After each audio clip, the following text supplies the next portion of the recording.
കായിക വിശേഷങ്ങളിലേക്ക് പോയാൽ ശ്രീലങ്കയ്ക്കെതിരായ 2020 പരമ്പരയിൽ ആ കിരീടം അങ്ങ് തൂക്കി ഇന്ത്യൻ വനിതകൾ. കാര്യവട്ടത്ത് 8 വിക്കറ്റിന്റെ തകർപ്പൻ ജയമാണ് ഇന്ത്യ സ്വന്തമാക്കിയത്. 113 റൺസ് വിജയലക്ഷ്യം, 40 പന്തുകൾ ശേഷിക്കെ മറികടന്നു.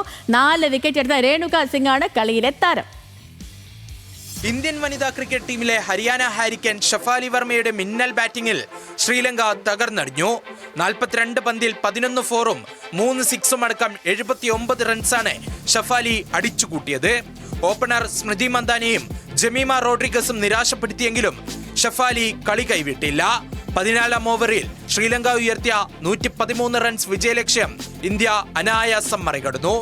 തിരുവനന്തപുരം കാര്യവട്ടം സ്പോർട്സ് ഹബ് സ്റ്റേഡിയത്തിൽ നടന്ന 3-ാം 2020 മത്സരം ജയിച്ചതോടെ പരമ്പര ഇന്ത്യക്ക് സ്വന്തം.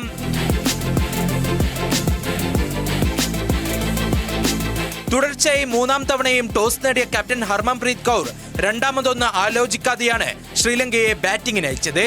ഇടവേളയ്ക്ക് ശേഷം ടീമിൽ തിരിച്ചെത്തിയ രേണുക സിംഗും ദീപ്തി ശർമ്മയും ബോളിംഗിന്റെ കുന്തമുനകളായി. രേണുക സിംഗിന്റെ ആദ്യ ഓവറിൽ 12 റൺസ് ശ്രീലങ്ക നേടിയെങ്കിലും പിന്നീട് അങ്ങോട്ട് റൺവേട്ടയുടെ വേഗത കുറഞ്ഞു.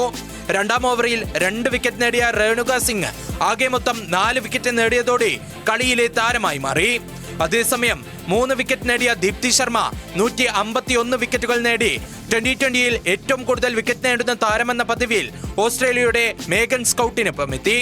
ഞായറാഴ്ചയാണ് ശ്രീലങ്കയുമായുള്ള 4-ാം മത്സരം. വിശാഖപട്ടണത്ത് കണ്ടുമറന്ന അതേ തകർപ്പൻ പ്രകടനമാണ് കാര്യവട്ടത്തെ മണ്ണിലും ഇന്ത്യൻ വനിതാ ടീം പുറത്തെടുത്തത്.